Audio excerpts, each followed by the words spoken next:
Good morning. Except for somebody much, much taller than me. There we go. Well, I can see from the preseason schedule, the Cowboys and the Vikings won't be playing each other this year. Think about that. My team did really well last night. I watched them. So we were going to the airport to pick up my girls as they flew back in. The bad weather kept Momo from flying in on her broom, so she had to take commercial. So the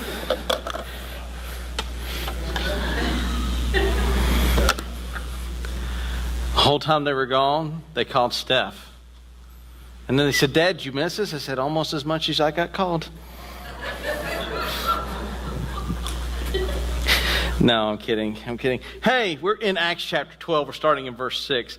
Some of you were not here with us last week, and we've been talking about how the church has been struggling with this new thing called Christianity. Who's it for? And we've seen as it struggles, and it's going to keep its struggle up until about chapter 15, and then it's going to pretty well be settled. And we saw last week how one of the greatest changes that comes to the church is that the center of Christendom on earth is going to shift and has shifted from Jerusalem to Antioch. And that would be the equivalent of, that'd be the equivalent of moving a church from here to Tulsa, Oklahoma. And then towards the end, we talked about how all this shift was going on, and then Herod, the church in the midst of persecution, Herod has James, the brother of John, he's James the Greater, executed, and it pleased the Jews, and then he arrested Peter. And so we're going to pick up with our text with Peter in prison. And one of the great things about this is out of the persecution, the church is going to grow. As a matter of fact, one of the great things about history is that as we go back through history, and you count the times in which the church had rapid growth, it was never when the church was friends with its culture. It was always when the church was outside of culture or being attacked by its culture. The greatest time of growth has always been during times when we stopped being friendly with the culture and began to be the litmus test for culture and say, this is right, this is wrong, this is what a holy God demands, this is what a holy God requires. And you see by Herod killing James, he is trying to kill the snake by cutting off its head, and in spite of that, it doesn't work. So now we'll pick up here in chapter 12, verse 6. Now when Herod was about to bring him out, this would be Peter, on the very night, Peter was sleeping between two soldiers, bound with two chains, and sentries before the doors were guarding the prison. And behold, an angel of the Lord stood next to him, and light shone in the cell. And he struck Peter on the side and woke him, saying, "Get up quickly." And the chains fell off his hand. We're going to have two insights into two types of way in which people approach the things of God. We'll see here Peter's response, and we're going to see here in a little bit the folks that are praying. Notice that Peter is sleeping between two guards. Now, you say, well, that's not that big a deal. Have you ever been tied to someone? One hand, thank you for playing. One hand this way and one hand this way. And they're not going to give Peter a long length of chain because can I now use that long length of chain as a weapon? Yes. So imagine, a very short length, and imagine an individual sleeping. Now I want you to see here in this passage Peter's response. Now remember, this is Peter. Remember Peter. Peter's got athlete's tongue from the number of times he shoved his own foot in his mouth. Peter's the guy that man, he is a hard charger, but he sometimes overcharges. Remember, he was the guy that says, "Lord, those other 11, they're going to leave you, but I'm going to be right there to the cross with you." Did Peter go to the cross at that time? No. Now remember the time when Peter, and it's almost like a family reunion when we talk about Peter. Remember the time when Peter almost seems to be the quintessential story like that. Remember when Christ is coming to the disciples on the water, who wants to come out and walk on the waves? Peter. What happens to Peter as he walks out on the waves? What happens? He allows himself to become distracted by the storm, begins to sink. In this case, what Peter is doing is sleeping between two guards in which he's chained to. How many of you could sleep with your arms tied to somebody else? By the way, they're not sleeping. The guards aren't going to be asleep. They're going to be awake.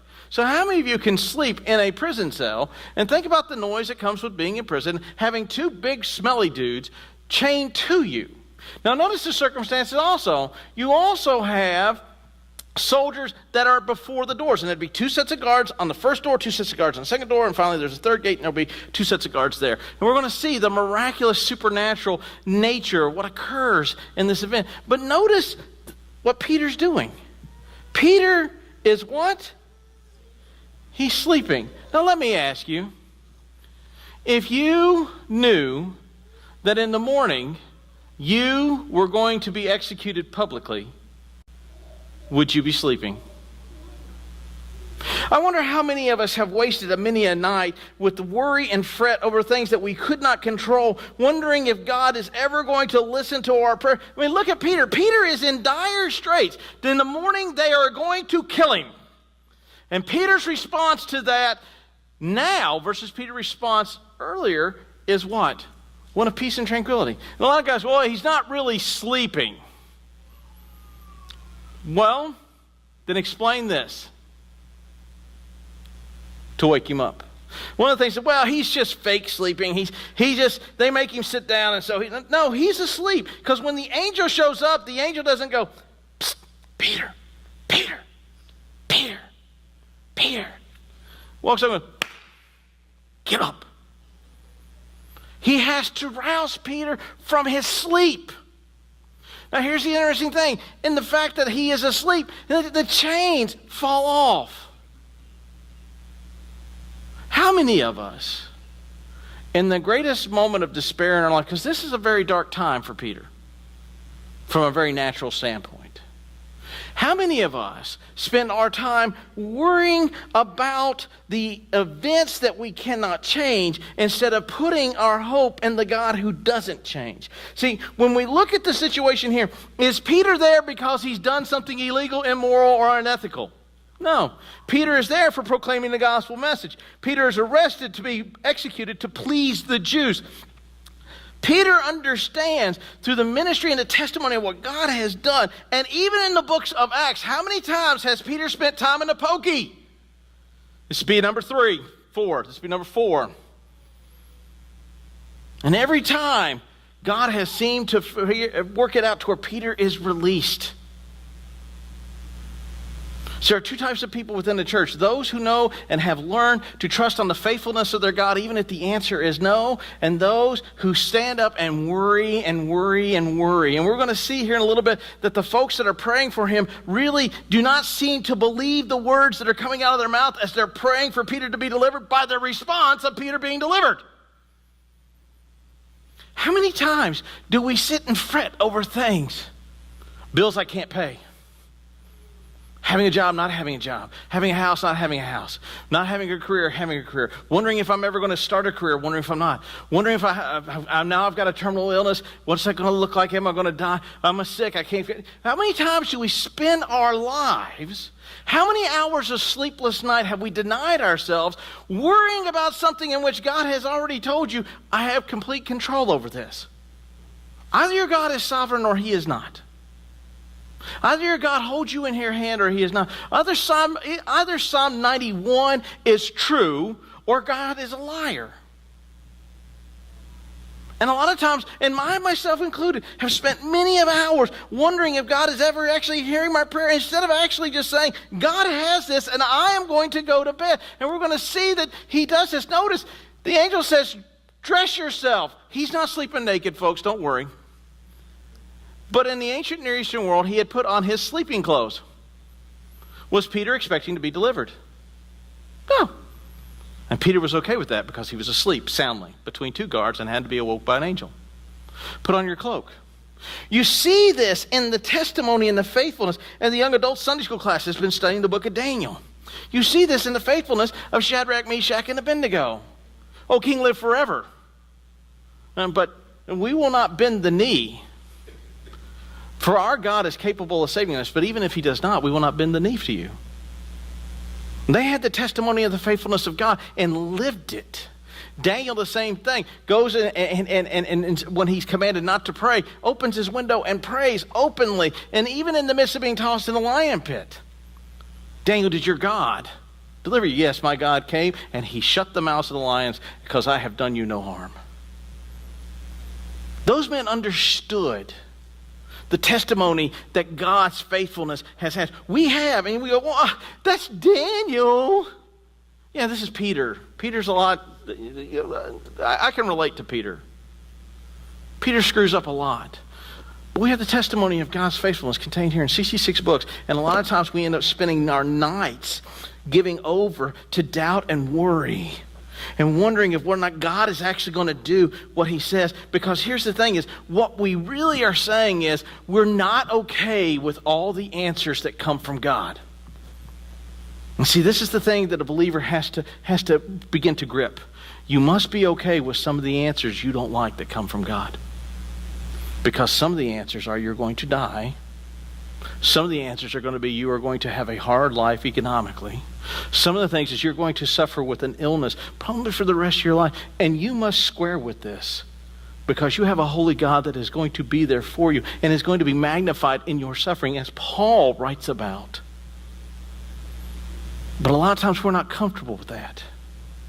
See, because we come to God with a bunch of lists of things and we expect God to be an eternal Santa Claus where he grants us goodwill, health. If you like that, there's a guy in Houston who teaches that all day long. I will not. Paul suffers with a thorn in his flesh for his entire ministry. Asks the Lord to take it. That's legit. And the Lord said, no, my what is sufficient for you. Folks, we need to understand that God's grace is sufficient. Whether or not that means that we die young, we die old, we have an illness that we struggle with, we have a career-ending disability, or we have a career that's ended and we're without work, or we're without, and then we sit up all night and we wonder how we're going to... How many of you ever... Don't, please, for God's sake, don't raise your hand. How many nights have we spent denying the faithfulness of God by our actions? Because that's what you're saying. That's what I say. That's what I say when I do that.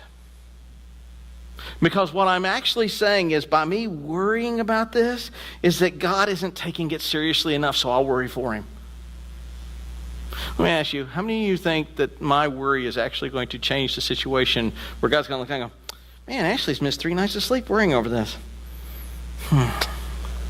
Well, if he does it a 4th night, I'll intercede. You think that's how it works? See, in actuality, what I need to do is embrace the faithfulness of God and the testimony of God that is contained within 66 books and the faithfulness that Peter has here. What he is in his bed. Because Peter has come to grips that if he dies for the Lord, great. Paul makes this statement, right? For me to live is Christ, to die is. We look at it differently. For us to live is gain, and don't ask me to die. Folks, Christianity demands that you are no less than your master. Our master goes to the cross. We should expect that that is the road to hoe. But we want to embrace a feel-goodness about it. We got folks in churches all across America that have sat on pews 20, 30, 40, 60 years. And when a bad time comes their way, instead of trusting on the faithfulness that God has shown them through their lifetime, they spend their time worried and wringing their hands. Oh God, can you hear me? Oh God, can you help me? Oh God, if you were as powerful as you say you are, why aren't you doing anything? Folks, you're asking God to reward your faithlessness with his faithfulness. Did you hear that? You're asking God to reward your faithlessness with his faithfulness. Peter knows in the morning he's dead. Peter's response to that is perfect sleep and tranquility next to 2 guards, knowing that that's the certainty. because he understands the faithfulness of his God, because he's seen the faithfulness of his God. He has witnessed to the faithfulness of his God. He is an eyewitness to the fact that God has risen from the dead, and that the resurrected Lord has been seen by him, and that death does not have the same scariness as it once did. But Peter did not know that this was he thought it was a vision. Have you ever had one of those dreams that's so realistic? I have one where I'm winning the lotto, which is going to be a miracle in itself, because for me to win the lotto would require for me to buy a ticket. And since I don't buy a ticket, and if I won the lotto, that in itself is a miracle. But I have that dream, I'm winning the lotto, and every time, just about the time I'm about ready to get my picture made with the check, I wake up! I didn't get a chance to spend the money in my dreams. But it's so real at times. Peter is having that same thing. And I can understand that. But notice what happens. And when they had passed through the first and second guard, these should be two gates, they came to an iron gate that led to the city. And notice what happens. The gate opens. What does it say here? No one touches the gate and it opens. If you wanted to doubt the supernatural ability, see, here's the thing about this statement, is you did not have Christians mount a prison break where they drove a car through the front gate, got out, shot all the guards, grabbed Peter, and ran off. This is clearly a supernatural activity. This is clearly something that is of God. And it is being demonstrated over and over because those guards are wide awake. And yet, through bright light, can't see anything. Gates open, they don't know it. And he exits the prison. And immediately upon exiting, he realizes, well, that was an angel. And notice what he does. Immediately, the angel leaves him. When Peter came to himself, he says, I am sure that the Lord has sent his angel to rescue me from the hand of Herod. In the deliverance of what has happened, Peter's response to God's delivering him is not to go, man, I sure got lucky. Man, how fortunate. The guards were asleep. I was able to get out those gates. Let me pat myself on my back. I'm being smart enough to get up. Who does he give the glory and credit to for the deliverance? He gives it to God. See, a lot of times we receive deliverance from God, and guess who we give the credit to? Well, thank you for playing. We give it to luck. Sometimes we give it to people who God sends to help us out, and we credit them. And a lot of times we credit ourselves. And this goes back to being faithless, expecting faithfulness. Peter's first response upon getting out of the prison is not simply go, whew, man, I'm glad that's over. He recognizes who sends this, who has done this, and that this has been done on his behalf by the trustworthiness of God. And everybody goes, yeah, but see, God delivers Peter. He does. This time. In 69 and 68, both Peter and Paul will not be delivered anymore by God. They will suffer the execution. I have actually stood on the very place where Peter has been executed in the Vatican City. Sometimes he delivers, and sometimes he doesn't. And his grace should be sufficient for that. And his faithfulness of that is over. We see from Stephen. Stephen's first task as a deacon in the church is a sermon that gets him killed. Day one on the job, he's dead. For the glory of God. And for his kingdom. Because the testimony of Stephen continues to be taught throughout the world to this day. See, we want God to be a perpetual Santa Claus, but we don't want the sacrifice. We don't want the assurance that comes with resting solely upon God. So we spend our time with worry. And then when it happens, a lot of times we miss that it's actually God that does it for us. And folks, here's the thing is, notice what Peter does. Let Peter be the example. In the midst of great struggle and a great trial, Peter is resting safely in the arms of his God and Creator, knowing that in the morning he will die, and yet is perfectly okay with that answer, to the point that he is able to sleep and sleep soundly. When he's delivered, notice he doesn't pat anybody else on the back, but he gives the sole credit to the Lord. A lot of times we don't do this in our lives. We're very quick to ask God for everything and very quick to give God credit for nothing.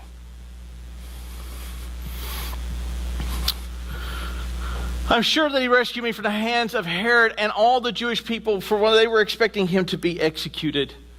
And when he realized this, he went to the house of Mary, and the mother of John, whose other name was Mark, where many were gathered together praying. Great! So praying that delivered. That's the natural way to understand this passage. That's a very natural read of this passage. But we're going to see that while they were praying, by the response of their actions, they weren't believing what they were praying. Because if they did, they would respond totally differently. Notice what happens. And when he knocked at the door at the gateway, a servant girl named Rhoda came and answered.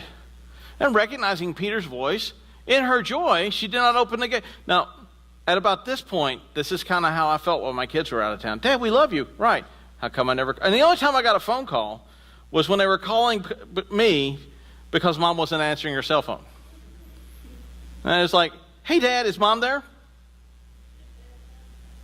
He's outside the gate. Now think about it. The guards haven't really realized what has occurred yet. But Peter is on the lam. The safest place for him to be is not on the street. And she doesn't open the gate. She goes back and she tells people, hey, Peter is at the gate. And they all went, excellent, let's go let him in. No, that's not what to do. Thank you for playing. It's my sermon. They said to her, you are out of your mind. You have lost your marbles. The cheese upon which your cracker is on has slid totally off. Now, if you are at a house praying for the deliverance of Peter, someone comes and says, Peter is outside at the gate, I left him there, would your response be, you're nuts? Notice they are not believing what they are praying for. And a lot of times we embrace this philosophy. We say prayers where we really aren't expecting what we're praying to actually come true. We're saying it. We're going through the motions of it. We're praying it. But if we earnestly believe that what we were praying was going to come true, our life would reflect that it would earnestly come true. And the fact of the matter is, sometimes we say things that we actually do not intend to come true by our actions. And you know what that is called when we do that? It's called blasphemy. Because in one part of your mouth, you're asking God to do a thing while going, but he's not. But he's not. How many of you ever had this statement next to your mouth? Things are going so good in life. Things are going so well. I knew God was going to bring something my way to take away my joy. You serve not the God of the Bible, if you've ever said that. Because the God that you just talked about right there is very pagan. He's very mean and he's very manipulative. Because if he looks at your life and says, well, you've had a lot of good run, but I'm going to throw a little mix of anger in there for you, or I'm going to trip you up. That is not the God of the Bible. That does not connote faithfulness. That does not connote the witness we have of the text about the God in which we serve. Life was good, but I believe in prayer, but let me help you out with the I believe but statement. When you put but in the middle of a sentence, you are negating everything before the but. Understand that what you've just said is lie to everyone in the room when you do it. I believe that God can save, but no, you don't. Otherwise, there would be no what in the sentence. There wouldn't be a but there. Please own it. Recognize what it is. Quit passing it off as, well, that's just how no, you're lying. Because you are negating everything about, I know God is faithful, but then no, you don't believe God is faithful. I know God can save Peter, but then no, you don't believe God can save Peter. Please stop doing that, because what you are saying is, what I am saying is it's not true. And a lot of times we come to prayer with a prayerlessness that is unfathomed. Because deep in our heart, we're like going, yeah, I'm praying for this, and I hope that it happens. But we don't put any unction or faith behind it. When we earnestly believe that what God says, and here's the thing. Because the answer is we want a specific thing prayed for. I want to be healed, not I want God's will in my life. Notice when Christ prays, he says, Father, let this cup pass from me. And that's usually where we stop in our prayer. But he keeps going. He says, nevertheless, not my will, but what? Thy will be done. See, that's a prayer marked with faithfulness. A prayer marked with self-serving goes, Lord, deliver me from this, and we stop. Prayer marked with faithfulness is, regardless of what occurs in this petition that I'm asking, that your will be accomplished and not mine. Even if it means I go to the cross. Even if it means I go into the fiery furnace. Even if it means if I go into the lion's den. Even if it means that in the morning I'll be executed. Even if it means. But see, a lot of times we stop short and we never go, but your will be done in these things. Why? Because God's supposed to give me the desires of my heart. Right? Right? And notice what they said. Hey, you're out of your mind. You're mad. He's not there. Well, haven't we been praying for his release? Yes! Obviously. Well, shouldn't he be outside? No! He's in jail. There's 8 guards that are surrounding him. What we've been praying for is that Herod's heart changes and releases him in the morning. Not that the angel of the Lord comes in the nighttime and busts him out. It can't be that way. We've only prayed a certain way for it. Notice what they also said. But she kept insisting. I said, well, it's his angel. Now, in Jewish thought, the Jews believed that they had a guardian angel and that the guardian angel took on the physical appearance of the person they were guarding. I don't get it either. And it's a very Jewish thought. And so why would Peter's angel, instead of busting him out of prison, somebody already caught it. Instead of being at the prison getting him out, is at the house where people are praying, knocking. And why would he allow the door to keep him from coming any further? See, it just doesn't work. Their very actions, they're not embracing what they're praying for, because they have either narrowed that prayer down to let Herod let him go instead of, Lord, let him out of prison, or Lord, if he goes, let him be martyred for the faith. And so they have come up with every excuse to deny the supernaturalness of this activity. Because clearly he can't be out of prison. Because clearly he's chained between 2 smelly Roman guards. Because clearly outside his door are 2 more smelly Roman guards. And outside that door are 2 more smelly guards. And then on the outside of that gate are 2 more. That's not possible. So clearly, young lady, you're nuts. Do you see how it reflects the belief in what they pray? Do you see how it reflects the faithfulness in their prayer? Do you see that when you pray that way, you are expecting God to be faithful to you while expressing a great deal of faithlessness in his actions? Because sometimes we don't want to hear the answer, my grace is sufficient for you. And it may cost you your life. You may suffer with this illness. You may lose everything. You may have it all taken. See, American Christianity has been all about the comfort and wealth. First century Christianity, they lost everything. The Romans would seize their property and throw them in prison. They would take their children and feed them in the arena to lions. They watched their families be executed. Nero, one of his cute little things he liked to do is dip you in tar, impale you on a spike while you were still alive, and set you on fire to illuminate his garden. That was the Christian life in the first century.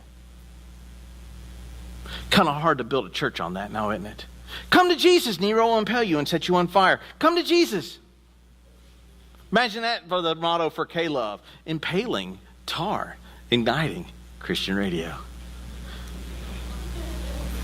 Doesn't really have the same draw, does it? Doesn't really have the same, oh man, I can't wait to be a Christian. Man, you know, it's been a long time since I've ever been eaten by anything. I think I'd like to be eaten by a tiger this time. That's not the case. And a lot of times, what we do is when we come to our prayer life, we approach it from a very shallow and unbelieving aspect, and then we expect God to be faithful when we demonstrate a lack of faith therein. That's what happens. But when Peter continues knocking, and when he opens the door, they were 3 instances where they were not expecting Peter at the door. Yet 3 instances of exactly what they were praying for. It's you. No joke, it's me. That's what you were praying for. Yeah, well, we weren't expecting it that way. See, here's the great thing about God. Rarely, when we, a lot of times, we pray in such a very specific way that we actually are, and we actually are trying to do what Gideon is doing with the fleece. Okay, God, if you want to show me that you're real, I want to go outside in the morning and I want to find my truck fully refinished and awesome with chrome and a cool stereo and my wife's car not so much. And if that way I know that you're God. And you walk out there and go, oh. There's an episode of MASH for those of you who know what MASH is. Those of you who don't, it's somewhere on Netflix.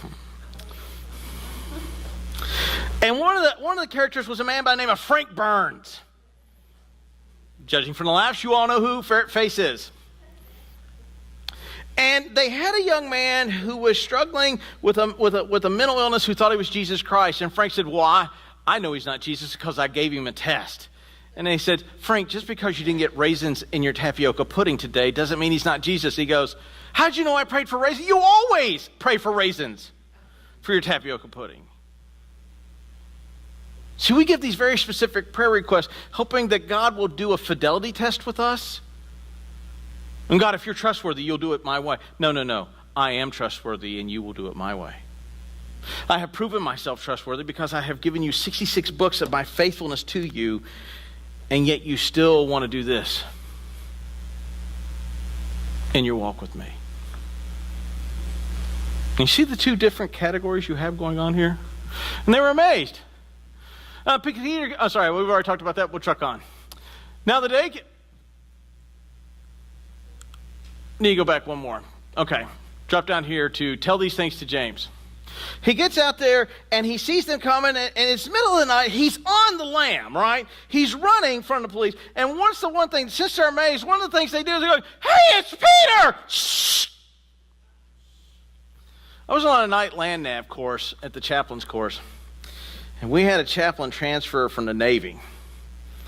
And Brother Ted could find every dry branch and snap it. And you're supposed to do noise and light discipline. And he would step on every broken branch, and he would go through, and it was like a herd of elephant coming. There was just one guy. And we had enough, so we figured we'd ditch him. That was a mistake, because Ted then white lighted us in the middle of the blackout and started yelling, hey fellas, where are you? White lighting the whole area. And we were all like, shut up, Ted. Shh, shh, shh, shh. We'll come back and get you. That's kind of what Peter's doing here. Peter is having his, and they come out and they're starting to make a ruckus, and Peter's like going, do you not know I just escaped from prison? Shh. And he says, tell these things to James. Okay, wait, we got a problem here, because James is dead, right? Right? James is dead. Who is this James? Well, there's 2 Jameses left. The great thing about a name like James is it's all over the New Testament. There are 3 James. There's James, the brother of Zebedee, who's John's brother. James, the son of Alphaeus. James, the son of Zebedee, John's brother. James, the son of Alphaeus, who would be Christ's cousin. And then you have James, the brother of Christ. The belief is that this James is one of those last 2. I hope that narrowed it down for you. Go tell James these things, and then he leaves. He doesn't stick around because he knows they're looking for him, and he's going to go. And notice what happens. The next day, there was no little disturbance among the soldiers. Do you know why they're anxious? Because in the first century Roman world, if you lose your charge, you were to be executed. So all the men that were part of this little cohort, there were 8 on duty that night. There would have been 4 groups of those. So I'm not going to do the math, but you know there was a lot of guys that died. Those men all know that when Herod finds out, those men are dead. Now, unlike with Christ's resurrection, where the Jews interceded, because here's the thing is, at the death of Christ, had the Romans executed the guards for losing the body of Christ, then it would have gotten out that the body of Christ had actually risen. So the Jews bribed Herod to let them not be executed, to keep that under, but here, these guys are dead. And notice what Herod does. Notice what it says, and Herod put them to death. And they went down to Judea to Caesarea. Now, let's think about this. Let us see the faithfulness of God as he has freed his minister from the hands of the man who tried to lay hold of the church and destroy the church. I wonder what happens to Herod. Well, I'll tell you what happens to Herod. Now, Herod was angry with the people of Tyre and Sidon, and they came to him with one accord, having persuaded Blastus, the king of Carmel. I don't know who that guy is, and nobody's anybody else. Don't worry about it. And they asked for peace because their country depended on his country for food. The folks of Tyre and Sidon, which are free reigning cities that are allowed to autonomous reign, were at war with Herod. And they started running out of food, and they wanted to put an end to the war. And so they've asked for a consult with Herod to make for peace. And on an appointed day, Herod put on his royal robes and took his seat upon the throne and delivered an oration to them. And the people shouted, "A voice of God, not of man." Think back in the Old Testament. When men magnified themselves over God, how well did that go? Now, let's just go to Nebuchadnezzar, the most powerful man in the world at the time. He stands upon his balcony, and he looks out over Babylon, and he goes, "Oh, Babylon." He's got that look like every husband does when he's done something around the house and wants praise. Look what I have done. Oh, Babylon, the great city that I have made. And instantaneously the Lord strikes him and he becomes a madman. Belshazzar, with a hand writes on the wall, exalts himself, and God takes the kingdom away from him. We see this throughout the Old Testament, where men who magnify themselves over God, God says, "Oh, really? Shall we dance?" And he kills them. Oh, wait, that's exactly what happens here. The voice of a God. This guy can attack the church of God, kill one of its leaders, imprison another, and this guy is clearly a deity, not a man. And God, to show who is and who isn't deity, immediately an angel of the Lord struck him down because he did not give God the glory. See, this is why God's church can't be destroyed, because God is the greatest advocate for his church. So for us to live in fear that because laws may change, that puts us in a place where we could end up in prison like Peter, we really shouldn't be afraid of that, because the God who has sustained his church since the first century will sustain it into the next century. Why? Because he is God. And he has an annoying habit of killing those who get in the process of destroying his church. And immediately the angel struck him down, and he was eaten by worms and breathed his last. Now, there's some controversy over this. What does it mean to be eaten by worms? And some of us would say, well, that's what happens when he's in the grave. And some would say that he has intestinal worms, and so he died a very slow, painful death. I think it's a colloquialism. I think it's an idiom. We have colloquialisms. We have limericks that we use. Have you ever heard this one with you're a king or a queen or a lowly street sweeper? Eventually, you will dance with the reaper. And it's designed to tell you that it doesn't matter what your status in life is, there is one certainty for all of us, and it is death. He dies, and like all tyrants, he breathed his last and is eaten by worms. You want the assurance of the faithfulness of God? Tyrants who persecute the church eventually meet their maker and suffer the consequences of their actions. They may not do it at the time at which you're suffering. But notice what happened. This is a time of persecution. And notice what happens. But the word of God increased and multiplied.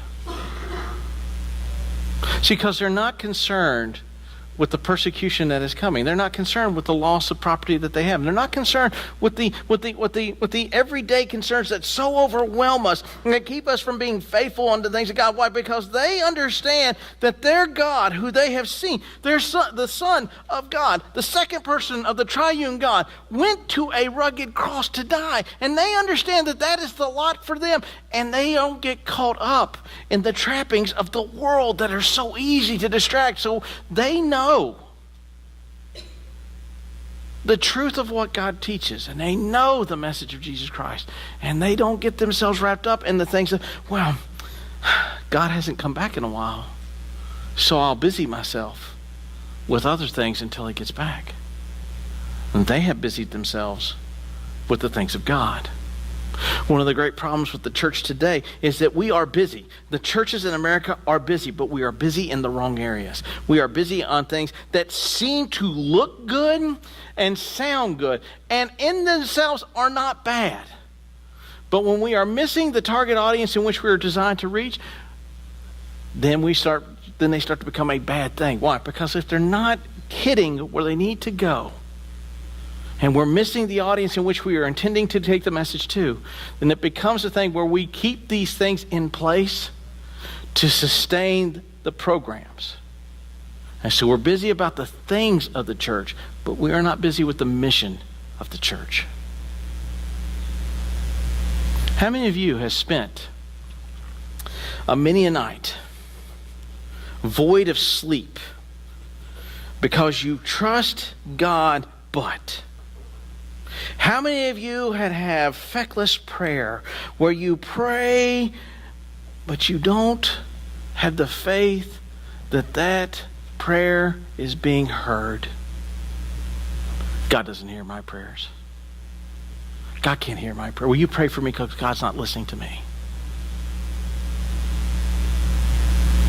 How many of you have ever said those things, thought those things, believed those things? And then in return, you expect God to be faithful to you while demonstrating a constant lack of faith in him. And some of you have been sitting in pews for 30, 40, 50, 60 years. And your faith is that where you will see the storm come and you will be afraid and unable to rest securely in the grace of God. And your prayers are feckless because you don't believe what you're mouthing. Peter understood the very grace of God in the midst of death. Peter understood what it was meant to trust solely upon his God in the midst of death. Peter grasped it because Peter's response to the storm was what he saw mirrored by Christ when he was in the storm. If you go look at the two stories about the boats, one where Jesus is in the boat and one where Jesus comes to them on the boat, do you know that Jesus knows that the storm is coming? Do you know that Jesus sends the disciples out upon the water in knowing the storm is coming? Do you know that he commands them to go and fully aware that the storm is going to hit the boat and that they are going to be panicked, and he allows them to go into the storm because he is going to prove to them his faithfulness to him. And the one, he's asleep in the boat and they're terrified, saying, "Do you not care?" Peter now sees, and he does care. And he puts his trust in the all-powerful hands of an almighty God instead of the worry that comes by wringing our hands going, "Oh, if only, if only, if only." You're here today. You kind of believe in the power of God, but you kind of don't. Folks, Christianity is an all-in proposition. You either do or you don't. You either are sold out to him completely or you're not. You either are resting in him completely or you're not. You either believe that the words that you pray have power and have the ability. And you need to understand that sometimes the answer is no, and you need to be able to embrace that no, even if it means that you will struggle with the disease, even if it means that it will cost you your life. You've been here. You've been a part of that, but you don't really fully believe that.